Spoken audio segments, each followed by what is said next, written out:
coloque a mão no coração, vamos orar. Senhor meu Deus e meu Pai, nós nos colocamos agora em oração na Tua presença, gratos ao Senhor por mais essa oportunidade, por esse privilégio de estarmos na Tua casa e podermos livremente buscá-lo, ouvi-lo, aprender mais com o Senhor. Obrigado, meu Deus. Não podemos jamais nos acostumarmos com toda essa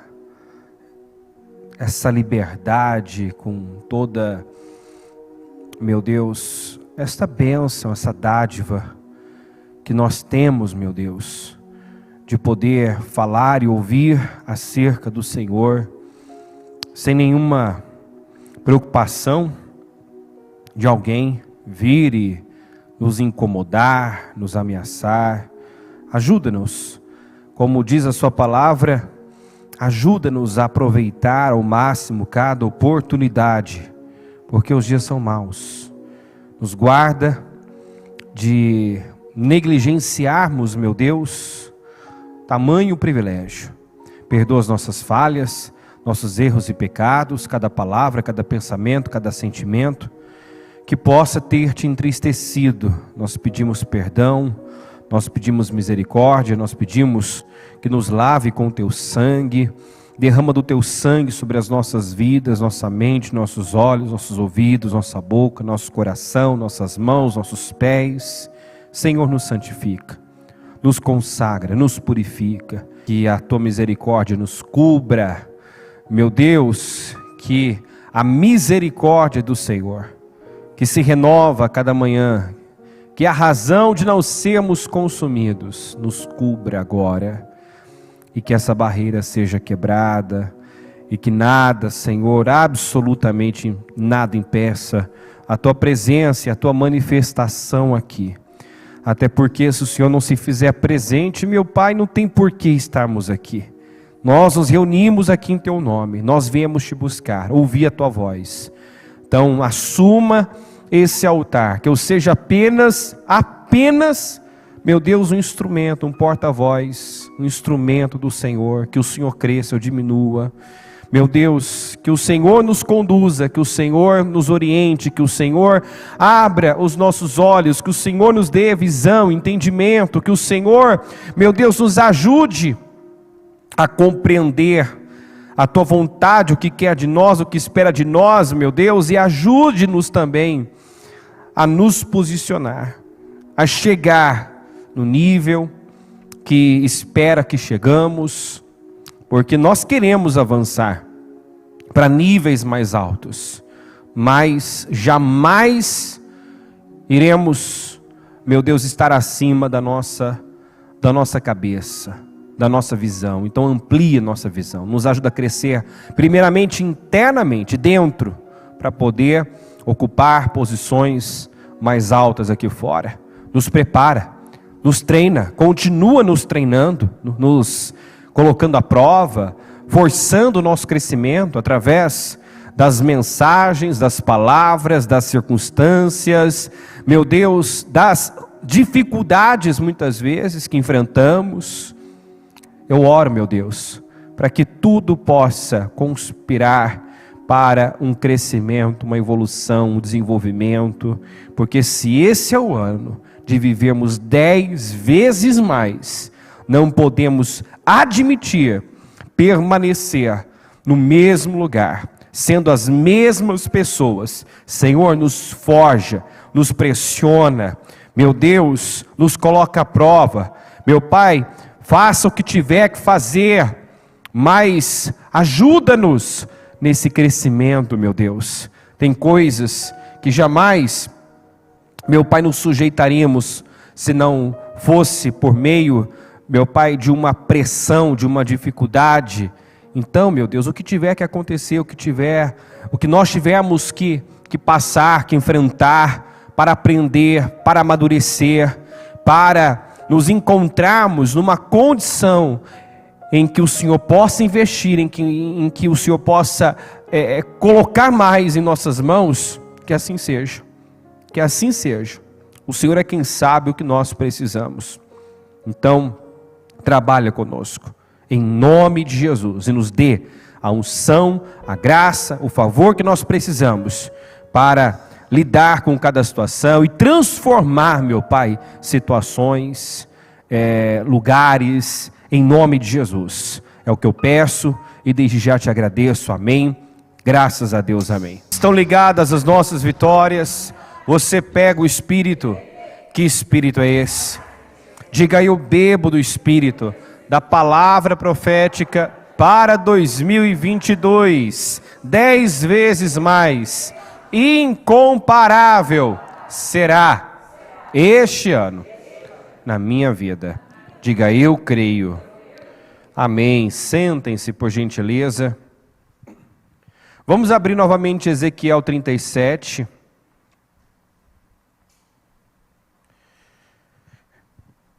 Começando aqui no versículo 1. A mão do Senhor estava sobre mim, e por seu Espírito Ele me levou a um vale cheio de ossos. Diga comigo: Ele me levou. Deus levou Ezequiel a um vale cheio de ossos. O Espírito de Deus levou Jesus ao deserto. Deus fez o povo de Israel,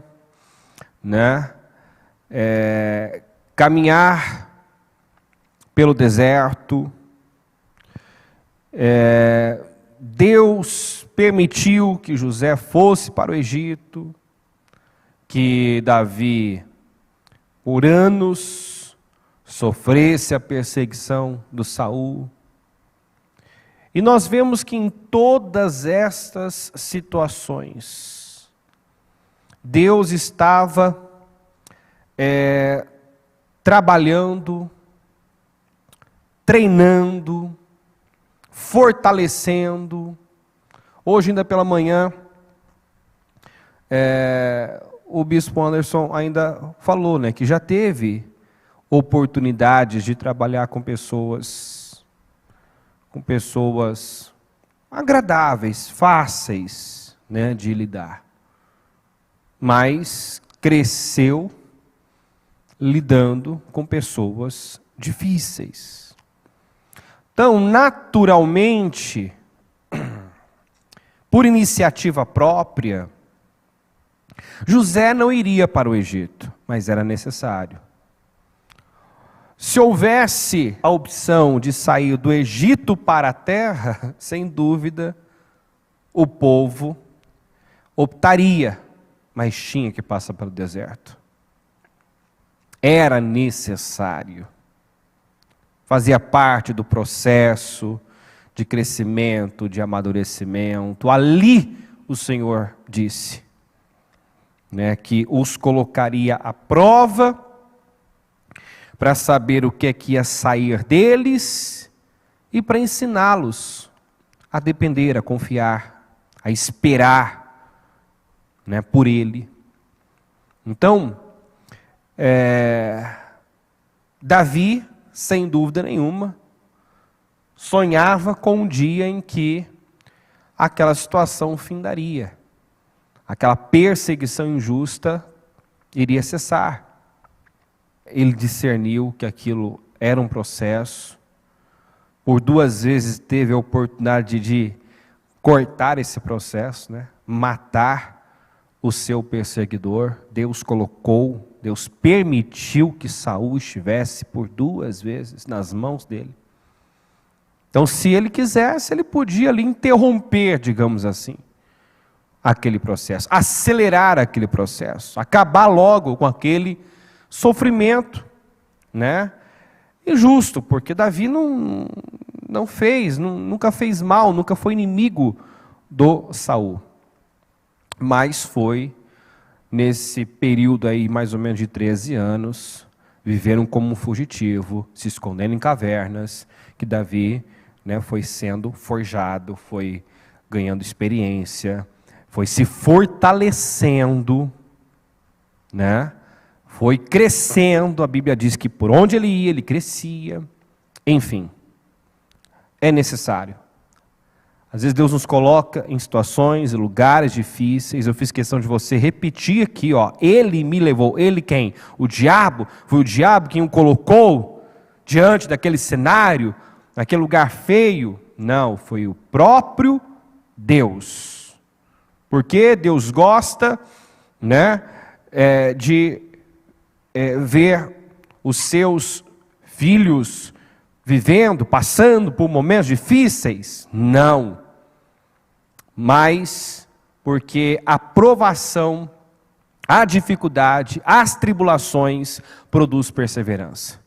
Se você pegar lá em Romanos 5, se conseguirem puxar rapidinho aí, diz exatamente isso, que a tribulação produz perseverança. E a perseverança, né, resulta num caráter aprovado. Não só isso, mas também nos gloriamos nas tribulações. Como assim nos gloriamos nas tribulações? Sim. Porque sabemos que a tribulação produz perseverança. E a perseverança, um caráter aprovado. E o caráter aprovado, esperança. E a esperança, diga comigo, não nos decepciona. Quer dizer, através das dificuldades, através, né, desses momentos difíceis, eu sou levado a uma fé, né, inabalável. Porque de duas uma, ou eu me agarro ao Senhor, eu confio nele, eu espero por ele, ou eu vou sucumbir, ou eu vou fazer besteira. Se eu me agarro ao Senhor, eu não sou decepcionado. Eu saio mais forte. Daniel saiu mais forte de cada pressão que ele sofreu. Ele saiu mais forte da cova dos leões. Quando o rei quis a interpretação, a revelação do sonho e a interpretação dele, não só a interpretação, mas também me diga o que eu sonhei. Foi o que ele exigiu. Seus magos disseram, isso é impossível. Não tem homem na face da terra que possa fazer isso. Daniel já tinha saído um decreto de morte que incluía Daniel, os 3 jovens. Daniel sai na frente, assume a responsabilidade, pede um prazo, vai a Deus, né? E aquele decreto é anulado por conta da fé, né? Da capacidade dele de enfrentar e não se curvar à pressão, enfrentar a pressão. E ele, né, sai, ele se torna o instrumento ali usado por Deus para salvar todos que já estavam debaixo desse decreto. E fica evidente para todos que havia algo especial em Daniel, tanto que o próprio rei reconhece isso. Reconhece que havia algo especial nele. Então, os 3 jovens, Deus livrou da fornalha? Não. Mas saíram de lá melhores, promovidos. Promovidos. Então, nós não queremos nos encontrar muitas vezes em situações difíceis, em lugares difíceis, com pessoas difíceis, mas sem dúvida, é na dificuldade, é na pressão que nós mais crescemos. Por quê? Porque nós nos voltamos com mais força, com mais intensidade, com muito mais comprometimento. É onde nós vivemos as nossas maiores experiências. O próprio Ezequiel, nós falamos, a bispa ainda falou no domingo, foi, né, às margens do rio Quebar, no exílio, na Babilônia, que ele viu a glória de Deus, como ele nunca tinha visto. Naquele lugar, né, inóspito, naquele lugar ruim, em circunstâncias ruins, ele viu a glória de Deus. E eu poderia dar aqui inúmeros outros exemplos. Como eu falei, acho que ontem ainda, do Paulo, que quando prenderam Paulo, na intenção de enfraquecer o Evangelho, impedir que o Evangelho se espalhasse, né? Impedir que ele continuasse cumprindo com a missão. Agora eu quero ver ele evangelizar pessoas, pois ele escreveu, entendeu? Metade ou mais mais da metade do Novo Testamento, estando preso, continuou produzindo, continuou fortalecendo os discípulos, pregando a palavra. O que seria de nós sem as cartas que ele escreveu? E ele fez boa parte disso nessas condições, privado da sua liberdade. Estava preso, então não dá para viver. É como aquela passagem também que o Senhor fala que Jeremias devia comprar um campo ali, naquela terra desolada, desabitada. Porque, novamente, aquela terra seria habitada, restaurada. Então, parece que esse lugar está devastado, né? Arruinado, não tem mais vida aqui. Pois compra um campo aqui, porque o Senhor prometeu, o cenário vai mudar. As coisas mudam. Quando Deus abre a sua boca, quando Ele fala, as coisas acontecem, né? O mundo foi criado, tudo que hoje existe passou a existir dessa maneira. Deus falou e aconteceu. A palavra do Senhor não volta vazia, né? O Senhor manda ele comprar um campo, uma propriedade, num lugar que racionalmente não tinha porquê. Lugar destruído, devastado. Mas o Senhor disse que aquela situação ia mudar, aquele cenário ia mudar. Então, eu posso me encontrar num lugar difícil, vivendo um momento difícil, mas eu não posso me esquecer que a mão do Senhor está sobre mim. E que muitas vezes eu estou ali para um propósito. Eu estou ali por um propósito. Eu me encontro naquela situação para um propósito maior. Seja para eu aprender algo, seja para o meu caráter, a minha fé, né, ser desenvolvida, meu caráter ser trabalhado, enfim. Deus não tem planos de derrota. Nunca se esqueça de Jeremias 29:11. Os pensamentos de Deus são de paz. Os planos de Deus é de nos dar um futuro, de nos fazer prosperar, dar o fim que nós esperamos. Então Ele tem o bem e não o mal. Ele tem planos de fazer você prosperar e não planos de derrota. Agora, se num lugar difícil eu reclamo, eu murmuro, eu falo da situação, eu questiono o porquê disso, o porquê daquilo, eu não dou condições para Deus agir na minha vida, agir através da minha vida. Eu não dou condições para Deus me usar como instrumento de mudança, que é o que Ele quer fazer. Ele quer tanto agir na sua vida, como agir por intermédio da sua vida. Mas Ele não trabalha sozinho. Ele precisa da nossa cooperação. Então Ele me levou a um lugar, a um vale cheio de ossos. Ele me levou de um lado para o outro e pude ver que era enorme o número de ossos no vale e que os ossos estavam muito secos. Ele me perguntou, então Ele me levou, Ele me perguntou. Aqui você já vê o porquê que Deus o levou.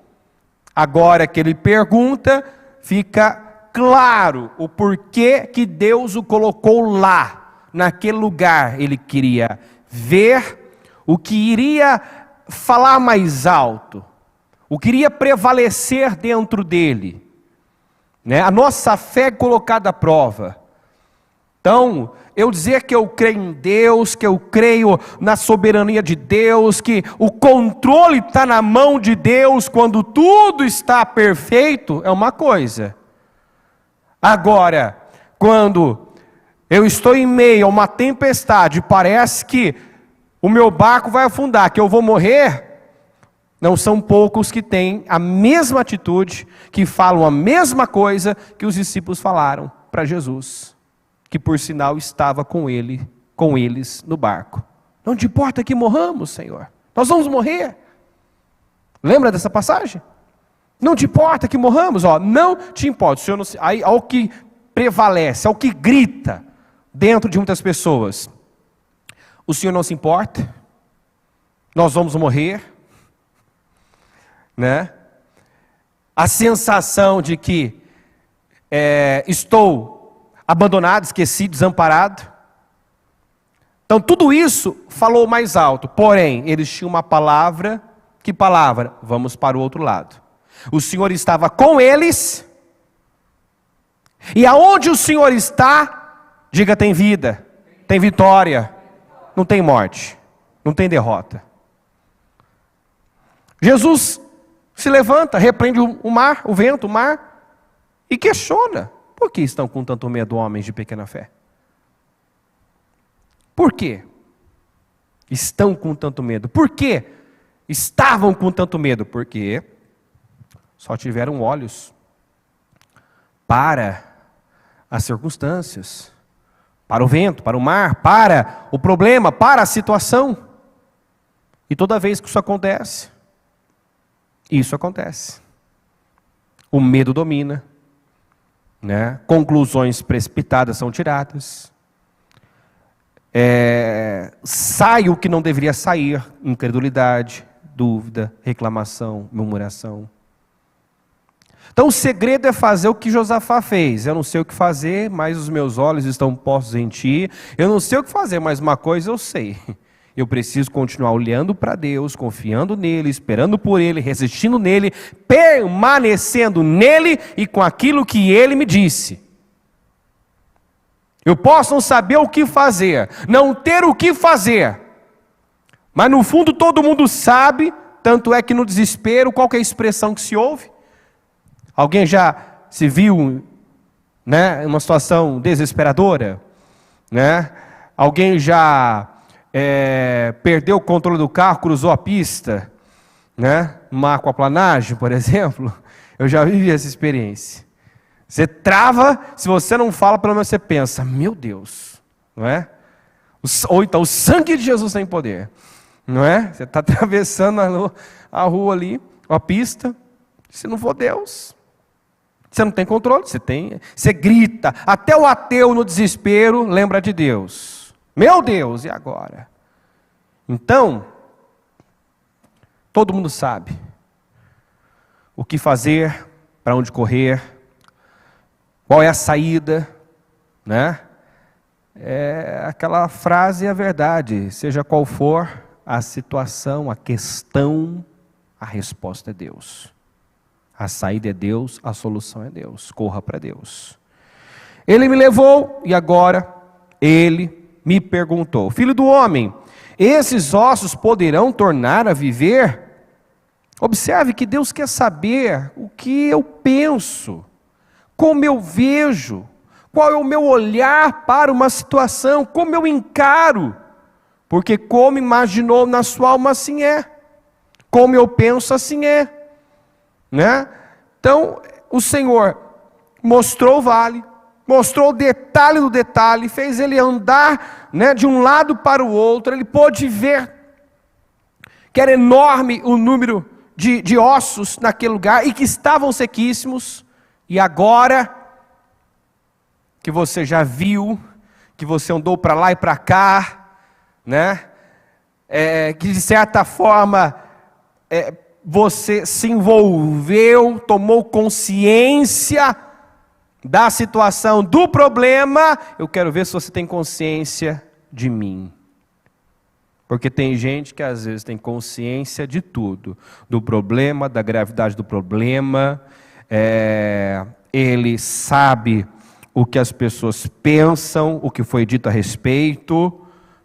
Ele sabe tudo, ele tem consciência do problema, das impossibilidades, das opiniões, mas ele não tem consciência de Deus, da soberania de Deus, do poder de Deus. Então, apesar de ele dizer que crê em Deus, o que é que move ele muitas vezes? As circunstâncias. as opiniões, as previsões, os achismos. Deus não pode agir na minha vida se o que me move não é a sua palavra. Se eu não estou ancorado na sua palavra, firmado na sua palavra, Ele não tem como agir. Em Lucas 18, no finalzinho lá daquela passagem da viúva, tem uma pergunta. Contudo, quando o Filho do Homem vier, encontrará fé na terra? Tá aí, ó. Eu lhes digo, Ele lhes fará justiça. O que é justiça? É o cumprimento da palavra. Ele vai cumprir a palavra, Ele vai agir, o socorro sempre chega, o escape sempre chega, Ele sempre age, Ele socorre os seus, Ele cumpre com a sua palavra, Ele vela pela sua palavra para cumprir. Contudo, vamos juntos, contudo, quando o Filho do Homem vier, encontrará fé na terra? Quer dizer, quando Ele chegar, Ele vai te encontrar de que jeito? Quando Ele olhar para você, olhar para a sua atitude, olhar para o seu coração, Ele vai encontrar você fazendo o quê? Tendo que atitude? O que Ele tem encontrado? Ele tem encontrado fé na terra, fé no seu coração? Essa terra é o seu coração. Quando Ele olha para o seu coração, olha para você, porque você, né, o seu coração é quem você é de verdade. O que Ele encontra? Porque eu posso estar dizendo que eu creio, mas no coração está duvidando. Tanto que a Bíblia diz que tudo quanto você pedir em oração, creia que já recebeu. Tudo que você pedir, né? Se pedires alguma coisa e não duvidar no seu coração, mas crer que será feito, como diz, assim será. Então, às vezes eu estou fazendo uma coisa, eu estou orando, eu estou crendo. Eu creio no que eu estou fazendo. Eu estou buscando a Deus. Eu estou na igreja. Mas eu estou crendo. O que o Senhor está encontrando no meu coração? Né? Eu estou ouvindo a palavra, mas estou crendo na palavra? Não se convença dos seus argumentos, das suas afirmações. Muita gente, como falamos domingo, acredita que por ouvir, ler, estudar, saber o que está escrito, pensa que já assimilou, que já entendeu, que aquilo já entrou, mas a prova de que não entrou é que ele não está agindo de acordo com aquilo. Ele não está vivendo de acordo com aquilo que ele já alcançou de conhecimento, de entendimento. Está entendendo isso ou não? Eu posso dizer que eu creio em algo. Se eu não vivo de acordo com aquilo, eu não criei. Eu não acreditei. Lá dentro ainda tem aquela voz de que dá para vencer sem ter que fazer exatamente desse jeito. Tem aquela voz, não é bem assim, eu acho que não é para tanto, não precisa de tudo isso. Esse é o problema de muita gente. Não é a falta de informação, não é a falta de saber o que fazer, é a falta de crer na palavra, crer no que está ouvindo. Ele já leu, ele já ouviu, né? Ele já estudou, ele sabe. Nós sabemos de muitas coisas. O problema é que passamos por cima, ignoramos, né? Seguimos ao nosso próprio modo, não fazemos exatamente como fomos direcionados, orientados. Você vai ver que para esse cenário mudar, ele só teve que fazer uma coisa. Ele só teve que fazer exatamente como o Senhor lhe ordenou, lhe direcionou. Ele não fez ao modo dele, ele... Não, ele seguiu uma direção, ele fez conforme, eu vou ler para você, conforme a ordem recebida. E isso é destacado, porque em 2 versículos você encontra: e fiz conforme, profetizei conforme a ordem recebida. Profetizei conforme a ordem recebida. O que está faltando em muita gente é isso, profetizar conforme a ordem recebida. Abra o leque. Fazer conforme a ordem recebida. Seguir a direção recebida. Colocar em prática as instruções já recebidas. Filho do homem, esses ossos poderão tornar a viver? Eu respondi: ó soberano Senhor, só tu sabes.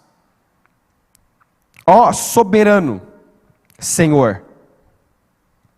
Já deixa claro aqui, né? Eu vou pela sua palavra, o Senhor é quem sabe, a última palavra é do Senhor, né? Ó soberano, quer dizer, não importa o que eu penso, acho, não importa o que a situação diz, importa o que o Senhor diz, porque o Senhor é soberano.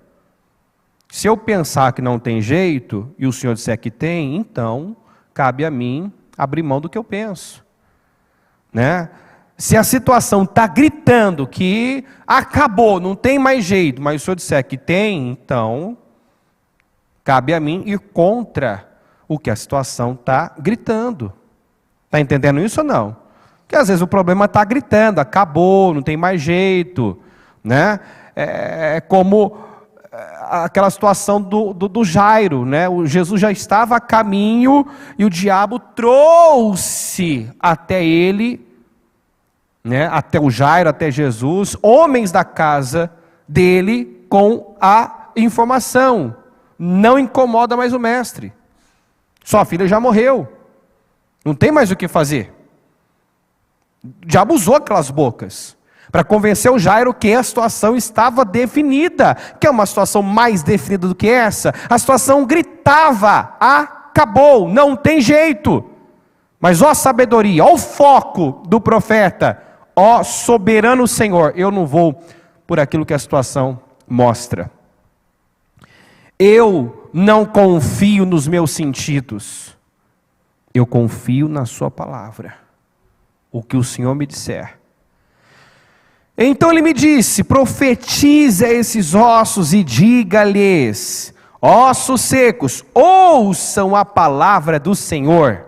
Eu paro aqui, né, porque ainda ontem o bispo Fernando encaixou exatamente essa palavra nesse momento, e ela é perfeita. Eu vou pegar aqui na versão da mensagem, Isaías 55, no 8, diz assim, ó: eu não penso como vocês pensam, sua forma de agir não é a forma de eu agir.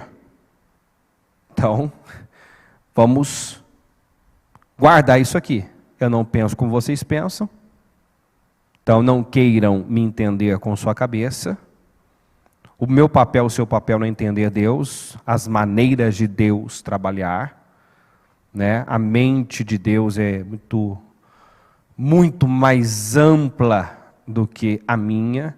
Isso quer dizer que quando eu não vejo uma saída, eu não vejo. Quando eu penso que não tem saída, esse é o meu pensamento, né? Quando eu não consigo encontrar uma saída, não significa que ela não existe, não significa que ela não tem, né? Porque nossa mente é minúscula perto da mente de Deus.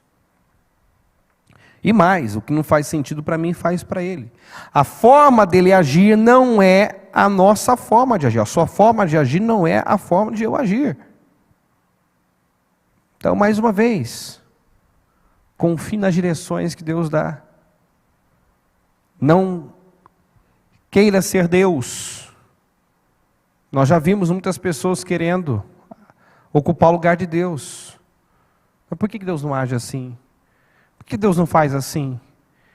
Por que Deus está permitindo isso?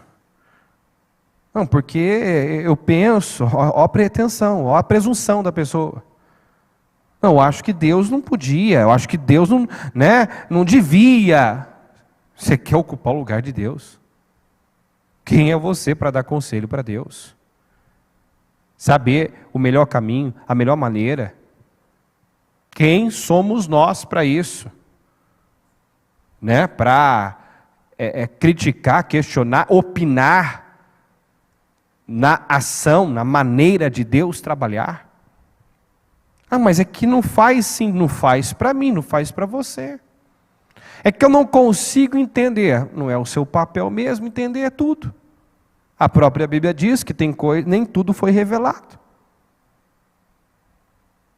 Nem tudo. Deus não tem que dar satisfação de tudo que Ele faz.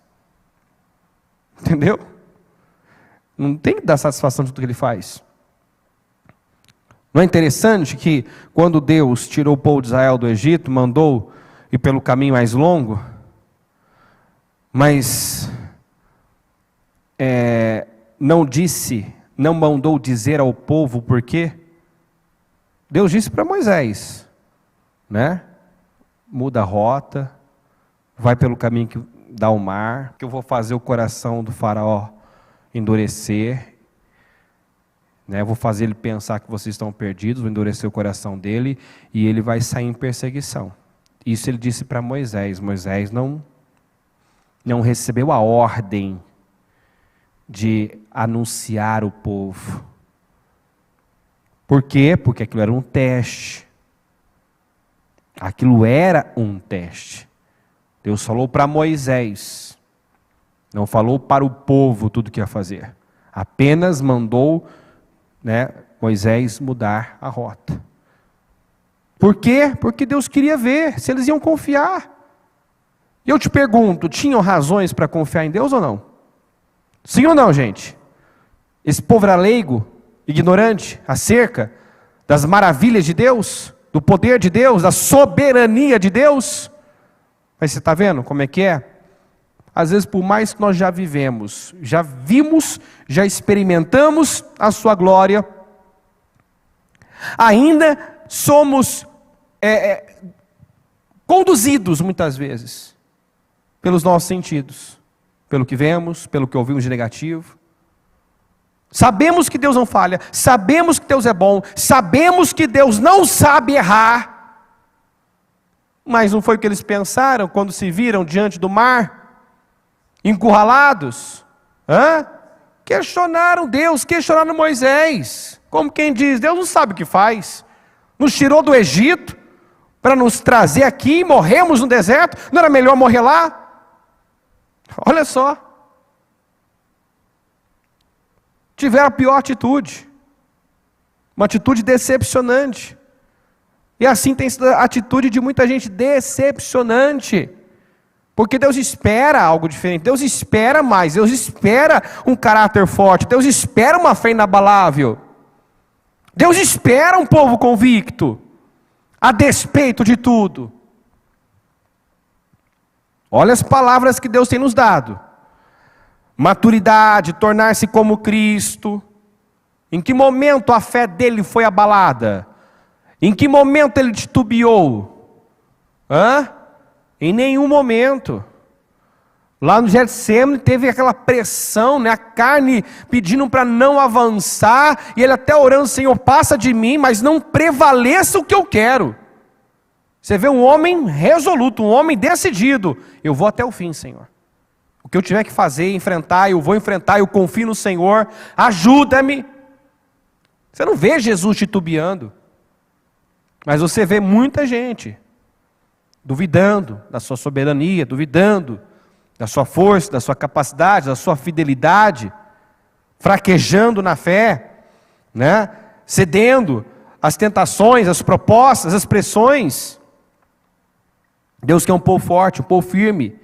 E aí ele fala assim, assim como o céu está acima da terra, assim meu modo de agir está acima da forma de vocês agirem. E o meu modo de pensar está acima da forma de vocês pensarem. Assim como a chuva e a neve descem do céu e não voltam sem antes ter irrigado a terra, cumprindo a tarefa de fazer que as coisas brotem e cresçam, produzindo sementes para o agricultor e comida para os famintos, as palavras que saem da minha boca não voltarão vazias para mim.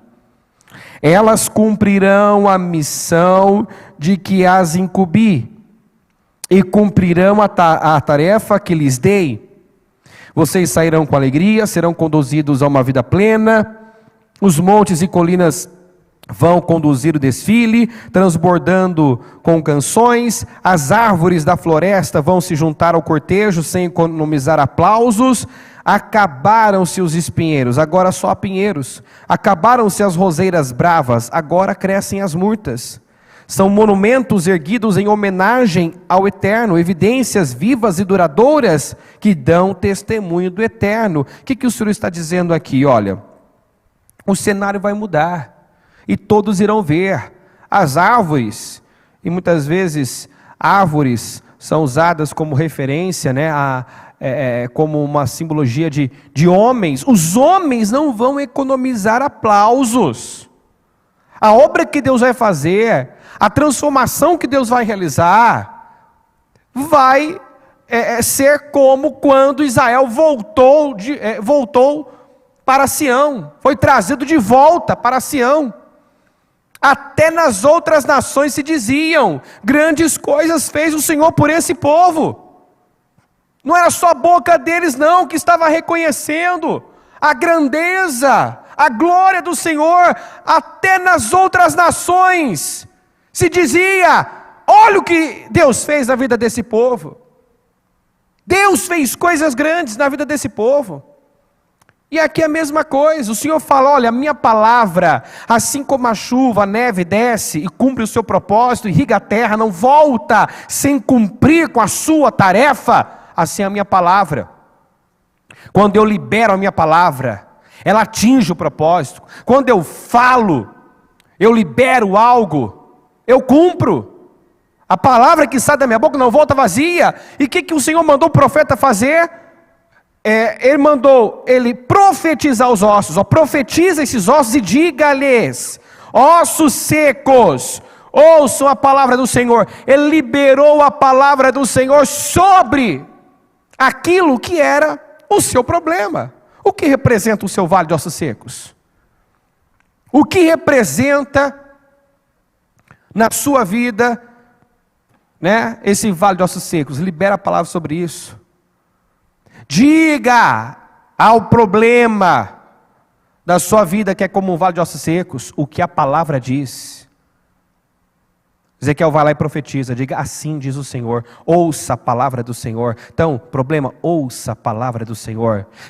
Situação tal, ouça a palavra do Senhor. Doença, ouça a palavra do Senhor. E aí é onde entra o que nós falamos domingo, né? Como é que nós permanecemos na palavra? Lendo, estudando, né, relembrando, né, refletindo sobre ela. Para eu liberar a palavra sobre uma situação, tem que saber o que ela diz. Mas, ainda que você não tenha, né, tantos versículos memorizados, eu creio que alguns versículos você sabe falar e declarar perfeitamente. Ainda que sejam alguns poucos versículos. Você pode melhorar, se aperfeiçoar nisso, se aprofundar nisso, né? Fazer ali uma seleção daqueles versículos que já, né, tocaram tanto o seu coração, e guardar, e memorizar, e ter na ponta da língua. E quando se sentir, né, acuado, intimidado, com medo, ansioso, aflito, falar a palavra, liberar a palavra, né? Resistir à situação, ao problema, à pressão, como Jesus resistiu ao diabo. Está escrito, está escrito, está escrito, está escrito. Por isso é importante você ler, meditar, conhecer, saber o que está escrito, porque aí você não é enganado. As setas do diabo não irão te afetar. Ele vai lançar, ele vai continuar lançando, só que elas não vão te atingir. Por quê? Porque você tem o escudo da fé, você tem a palavra, a espada do Espírito, você consegue, né, se defender, combater aqueles pensamentos, aquelas vozes, aquelas setas que vêm para roubar a palavra do seu coração. Quem está acompanhando, pessoal? Amém? Então, ouçam a palavra do Senhor.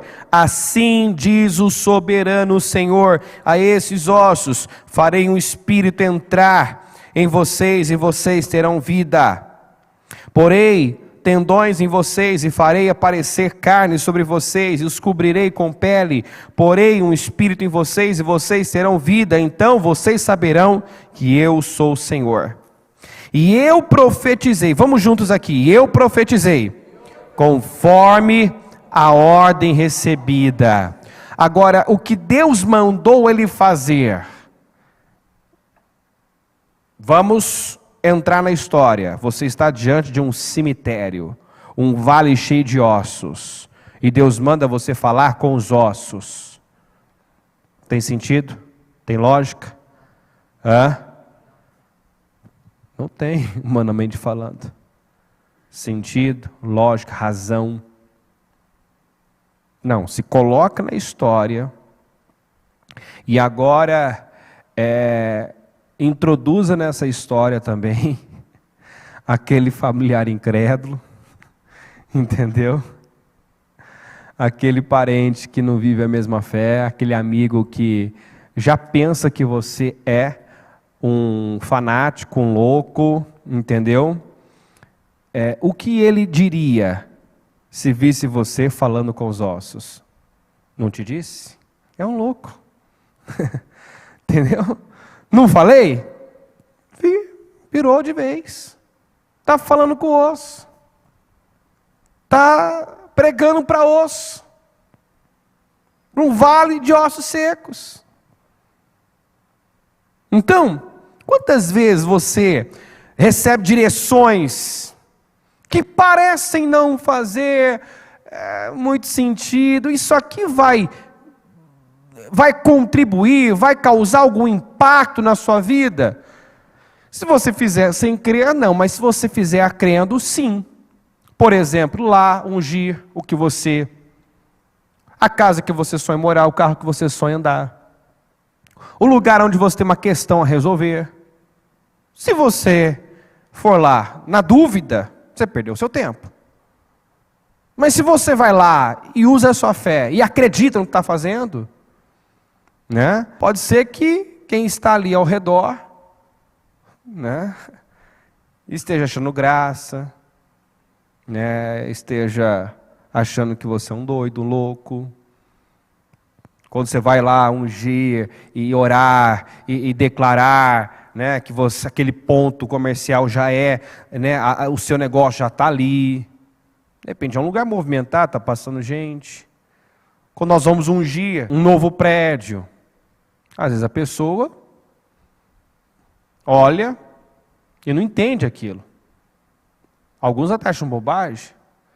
É como uma vez a bispa deu o exemplo de Jericó. Eu creio que na primeira volta, em volta de Jericó, o povo achou graça. Entendeu? O povo deve ter tirado sarro, deve ter achado graça. O que esse povo está fazendo rodeando a cidade?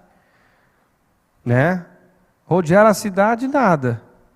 Nada aconteceu. Mas deram a segunda, deram a terceira, deram a quarta. Aquele povo, talvez por um tempo, achou aquilo uma piada. Né? Mas eu tenho certeza que a consistência daquele povo já começou a causar uma certa atenção. Até porque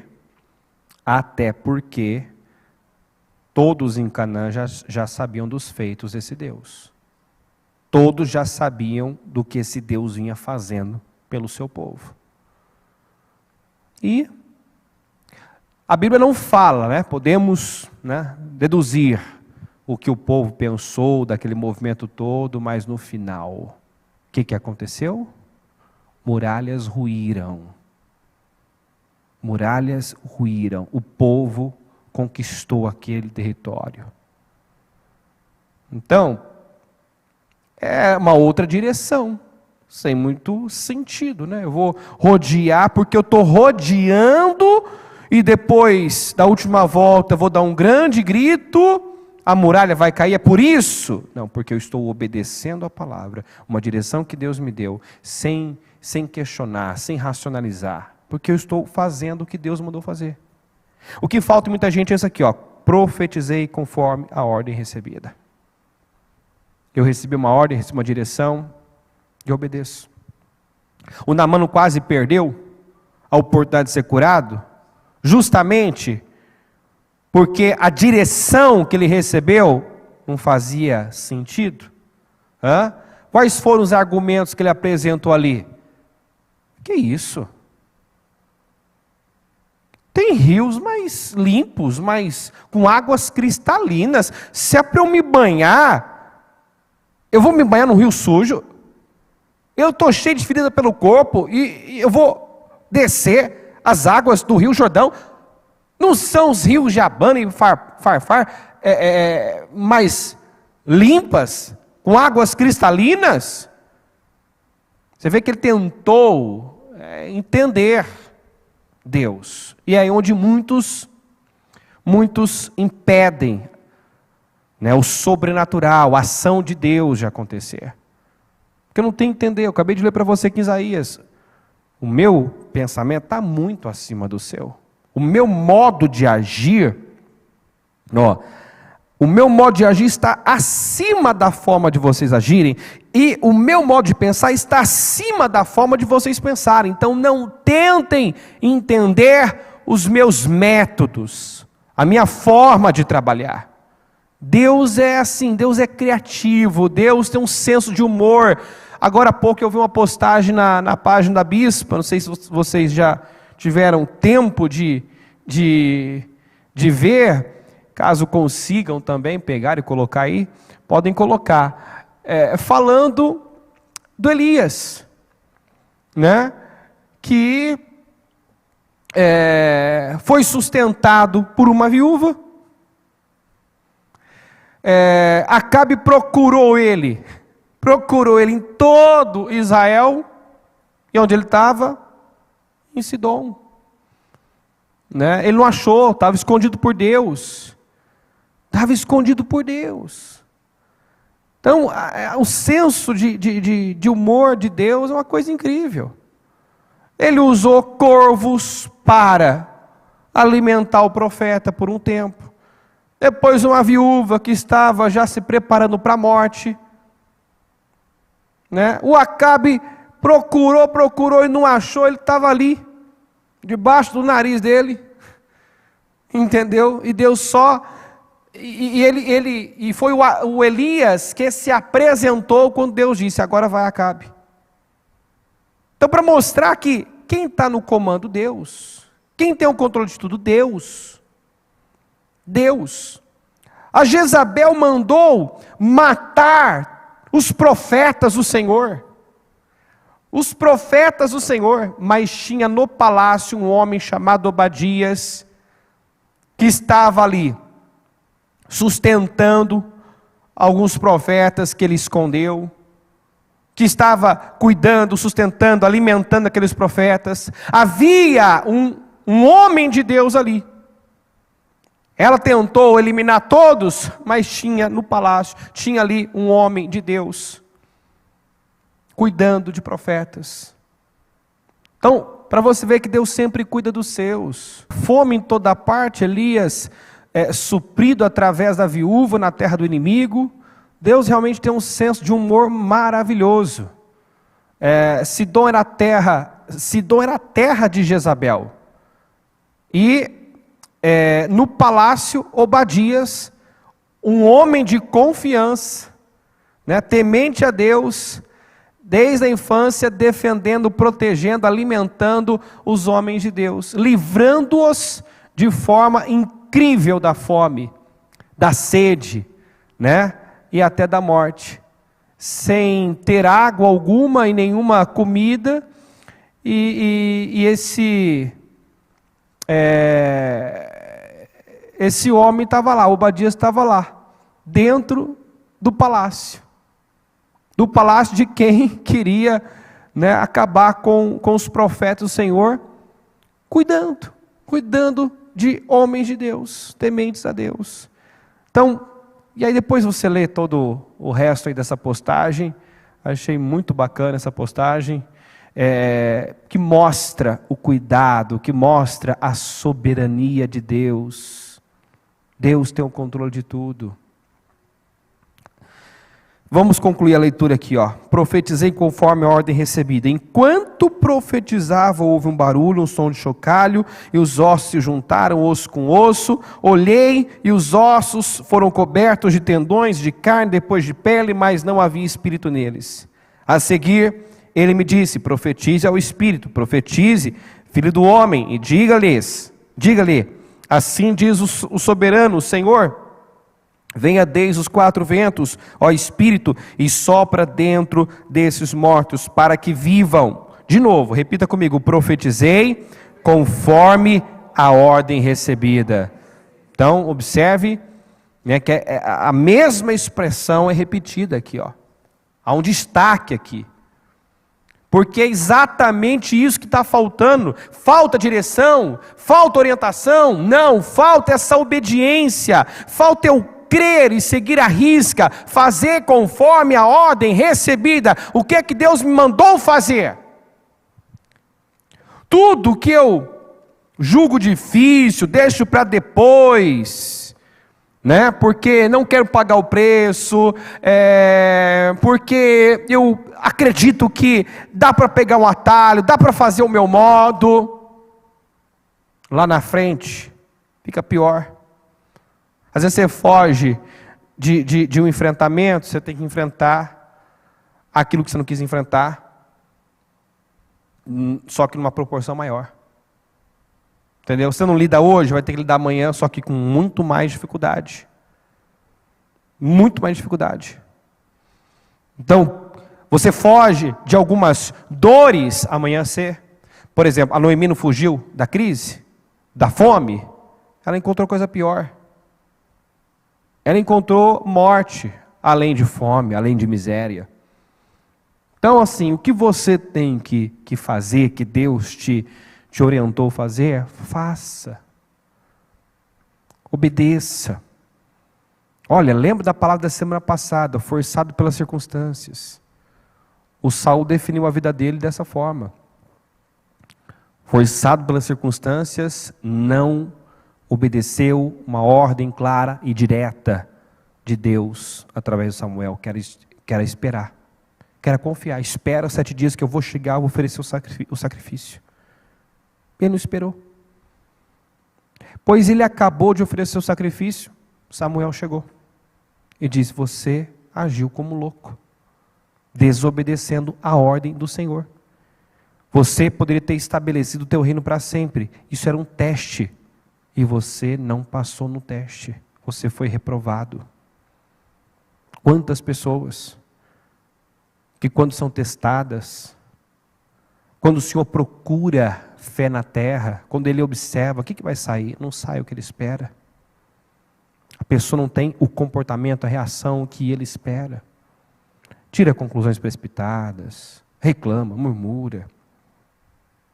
Profetizei conforme a ordem recebida, e o Espírito entrou neles, eles receberam vida, e se puseram em pé. Era um exército enorme. O que antes era um vale cheio de ossos, agora era um vale com um exército enorme em pé. Onde só tinha morte seca, agora tinha vida. As coisas mudam. Quando você faz, quando você obedece e faz conforme a ordem do Senhor, aquilo que Ele te dirigiu, te instruiu, as coisas mudam, o cenário muda. Não racionaliza, Não tente entender. Decida a decisão mais importante que o Senhor disse que nós poderíamos tomar nesse último domingo, era de definir, de estabelecer como um critério definitivo a palavra de Deus. Lembra disso ou não? Decida, que você vai, a partir de agora, no que você vai se basear, em que critério você vai se basear. Na cultura, na tradição, nas emoções, na razão ou na palavra. Decida se basear na palavra de Deus. Não faça o que todo mundo está fazendo, ou seja, não ceda à cultura. Não faça o que você sempre fez. O Bispo Anderson usa sempre essa expressão, não se repita. Talvez você, e esse é um ponto importante, é ano de 10 vezes mais, de vivermos 10 vezes mais, de nos tornarmos 10 vezes mais. Isso vai acontecer se eu estiver me repetindo e fazendo as mesmas coisas, tendo a mesma atitude, plantando a mesma semente? Não, nós sabemos que não. Então, assim, março já foi, 3 meses já foram. 3 meses praticamente já se passaram. Precisamos levar a sério a palavra, tomarmos decisões, sermos intencionais, fazermos aquilo que o Senhor está nos instruindo, porque senão daqui a pouco passa mais um mês, daqui a pouco já passamos da metade do ano, e quando você menos esperar, 2022 já foi, E eu sou o mesmo. Eu tenho a mesma cabeça. Eu falo das mesmas coisas, eu tenho as mesmas reações. Quando tais situações acontecem, eu respondo da mesma forma. Olhe para você, reflita sobre você. Reflita sobre você. Observe você mesmo. O que mudou do dia 1º de janeiro para cá? Como você reage? Uma provocação, uma ofensa? Aquelas discussões de casal, qual é a sua resposta? Como você lida? Uma situação no trânsito, no trabalho, você está tendo a mesma atitude? Você fala dos mesmos assuntos, tem gente que você conversa hoje, tem gente que você conversa hoje e se conversou há um tempo atrás, é os mesmos assuntos, é as mesmas reclamações. Você encontra pessoas sendo afetadas pelas mesmas coisas. Ou seja, não está evoluindo, não está crescendo, não está mudando. E nós não podemos aceitar isso. Não aceite. Se Deus nos deu essa palavra é porque nós temos unção, graça, para, romper, elevar a régua, subir de nível, mudarmos de tal forma que a gente mesmo não se reconheça, olhe para trás e tenha vergonha da imaturidade, tenha vergonha das atitudes, tenha vergonha do desequilíbrio, tenha vergonha, do tempo perdido. É isso que tem que acontecer. Eu tenho que olhar, eu preciso olhar já para o dia 1º, para 2021 e me envergonhar da pessoa que eu fui, das atitudes que eu tive. Se é isso que acontece, eu olho para trás e eu tenho repúdio por aquilo, é porque eu já não estou mais lá. Eu evoluí. Agora, de repente eu olho para trás e eu não posso pontuar nada que era comum, nenhuma atitude negativa, que era tão comum, mas agora já não faz mais parte. Quer dizer, eu sou a mesma pessoa, e isso é uma tragédia. Não aceite. Não aceite cair nos mesmos erros, ceder aos mesmos sentimentos. Não aceite ficar mais um ano ouvindo a palavra e obtendo conhecimento, que nada significa se não colocado em prática, não vivido. Entendeu? Não aceite. Vir para o culto e só cumprir com uma obrigação, obter um pouco mais de conhecimento. Nós temos falado, a palavra nos transforma. O Evangelho nos transforma. Nós temos que ser transformados a cada dia. E nos tornarmos cada vez mais parecidos com Jesus.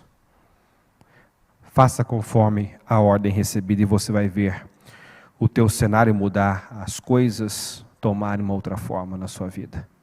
Amém? Fique em pé, por gentileza. Coloque a mão no seu coração, feche os seus olhos. O que você sabe que já devia ter feito e não fez ainda? Que direção clara você já recebeu?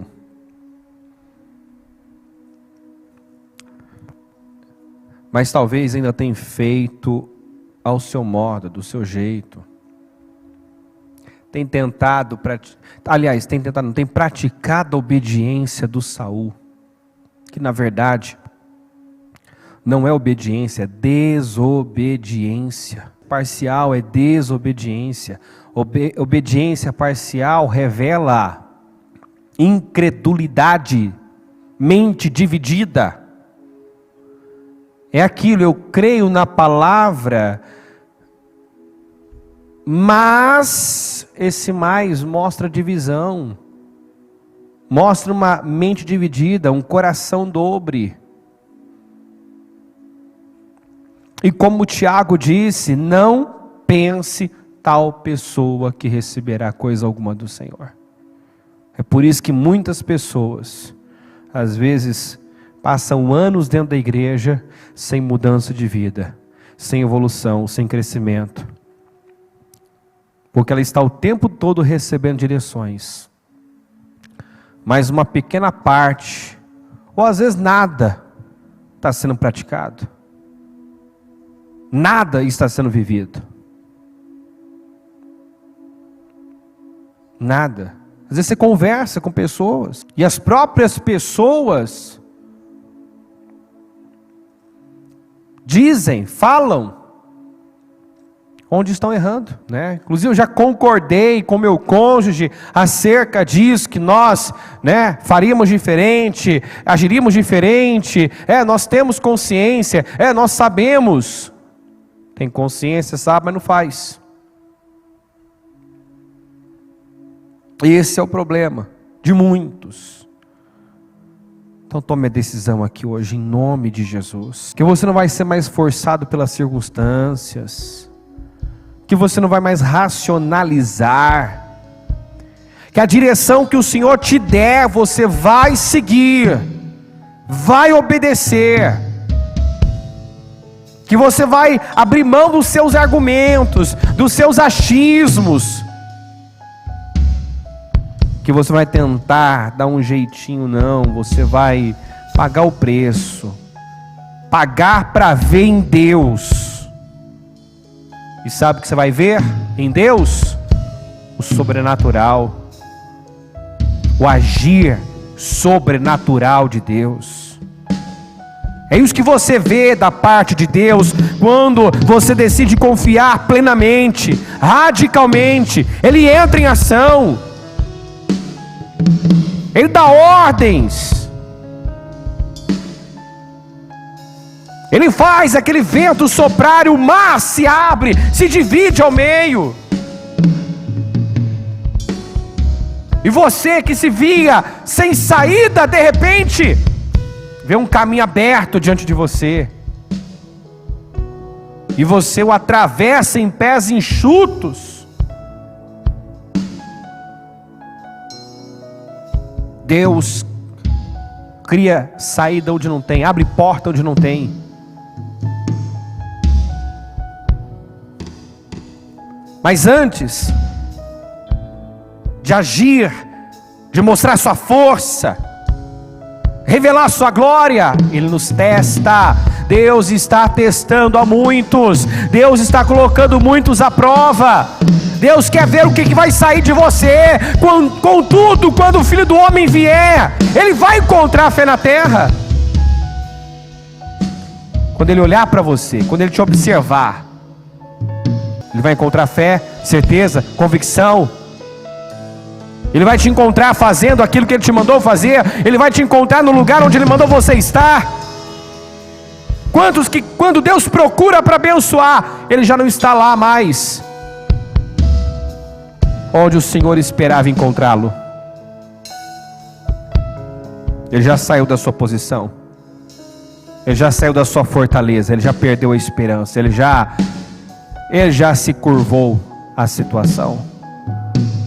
Decida que você não vai agir assim, que você vai confiar, que você vai esperar, que você vai fazer o que Ele te mandou fazer. E Deus tem dito para você profetizar, declarar. Libere a palavra sobre a tua situação, sobre aquilo que representa o vale de ossos secos na sua vida. Eu quero que você agora diga: situação tal, ouça a palavra do Senhor. Como o profeta foi levado a falar e pregar aos ossos, pregue as tuas situações. Você tem um diagnóstico, você foi diagnosticado com uma doença, uma enfermidade, então diga agora: enfermidade tal, ouça a palavra do Senhor. Assim diz o Senhor: verdadeiramente Ele tomou sobre si as minhas dores, e pelas suas pisaduras eu fui sarado. Então eu declaro que eu já estou curado, em nome de Jesus. Diga esse problema financeiro: ouça a palavra do Senhor. Assim diz o Senhor: Ele levanta o pobre do pó, Ele tira a riqueza do ímpio e coloca na mão do justo. Assim diz o Senhor: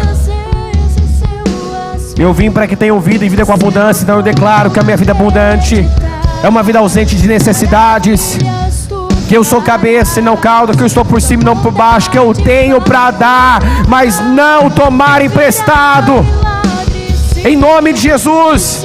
Assim diz a palavra do Senhor: a porta que eu abro ninguém pode fechar, e a que eu fecho ninguém pode abrir. Diga para esse problema que o seu Deus está no controle, que Deus está no controle de tudo. Vamos, reconheça que o Senhor é soberano, que Ele está no controle, que o poder está na mão dEle, e de um momento para o outro Ele pode virar o teu cativeiro, agir na tua vida, na tua casa, na tua família, na tua saúde. Apenas profetize, profetize e profetize, em nome de Jesus. Senhor, eu quero declarar e profetizar, meu Deus, maravilhas acontecendo na vida do teu povo, na vida daqueles, meu Pai, que não tem sido forçado pelas circunstâncias, que tem resistido, que tem aguardado, que tem esperado pelo Senhor, que mesmo não sabendo o que fazer, tem olhado para Ti. Meu Deus, nós sabemos, meu Pai, meu Deus, que o socorro sempre chega, meu Deus, que o escape sempre chega, e de um momento para o outro, meu Deus, tudo pode mudar. A pessoa que se vê encurralada sem saída, pode, meu Deus, ter diante de si um caminho aberto para ela atravessar. Eu peço agora, meu Pai, muda esse cenário, declara a mudança desse cenário, em nome de Jesus. Declara agora que onde tem morte haverá vida, que onde há escassez haverá abundância. Declara agora que portas fechadas estão sendo abertas. Declara em nome de Jesus que as previsões negativas cairão por terra, que esse diagnóstico, esse exame que comprova uma doença vai vai ser contrariado por um próximo, que vai constar que a doença já não existe mais. Em nome de Jesus, declara. Eu não sei o que representa o seu vale de ossos secos, mas declara a mudança desse cenário. Declara que Deus vai fazer uma obra tão incrível que até nas outras nações vão dizer: o Senhor fez coisas grandes. O Senhor fez coisas grandes. Começa a declarar isso: o Senhor fez coisas grandes na minha vida. O Senhor encheu minha boca de riso. Grandes coisas fez o Senhor na minha vida. Por isso eu estou alegre, por isso eu já me alegro pela fé, porque eu sei que o Senhor está agindo na minha vida em meu favor.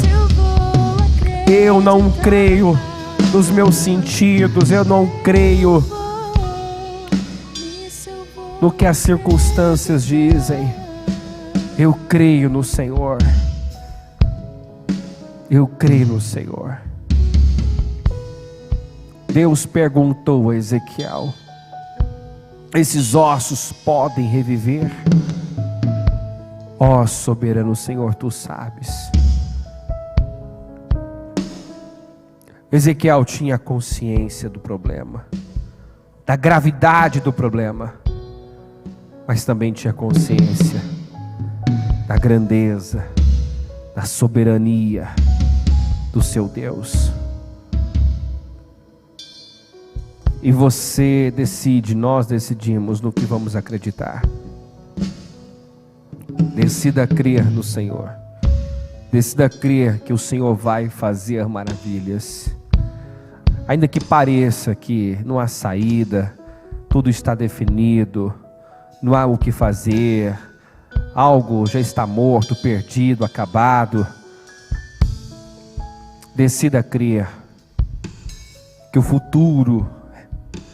futuro te reserva grandes realizações, que coisas grandiosas, insondáveis, como diz a Bíblia, como diz o Senhor, é o que Ele está preparando para você. Olhe para o alto, olhe para o Senhor. Não se envolva com as circunstâncias. Já viu o vale, já viu o problema agora. Olhe para a grandeza do Senhor. Deus é maior que tudo. Deus é maior que as suas dificuldades, que as suas impossibilidades. Senhor, abençoa o teu povo e peço que saia daqui, Senhor, um povo convicto, um povo consciente do Senhor, consciente da grandeza do Senhor, da fidelidade do Senhor, do caráter do Senhor. O Senhor é bom, o Senhor é fiel, o Senhor nos ama. E ainda que pareça que estamos desamparados, ainda que pareça que estamos sozinhos, nós nunca estamos sozinhos. O Senhor diz que estaria sempre conosco até a consumação dos séculos. O Senhor diz que tem cuidado de nós. O Senhor nos manda lançar toda a nossa ansiedade no Senhor, porque o Senhor tem cuidado de nós. Sim, o Senhor nos vê, nos ouve, está trabalhando, e há uma hora certa, um momento certo para o Senhor agir, e o que há de vir virá e não se atrasará. No tempo certo, eu creio, meu Pai, em definições viradas. Eu creio numa mudança radical. O cenário vai mudar, vai acontecer. Obrigado, meu Deus, por essa palavra. Obrigado, meu Deus, porque eu creio que essa palavra foi absorvida. E nós saímos daqui, Senhor, com a cabeça erguida, cheios de esperança. Essa é uma mensagem que o Senhor nos trouxe para renovar a nossa esperança, nos encher de esperança. E a tua palavra diz que a esperança não decepciona. Que ela saia daqui, meu Deus, cheia de esperança, porque ela não vai ficar decepcionada. Obrigado por tudo. Obrigado por esse dia. Obrigado pelo que fez aqui hoje. Amém.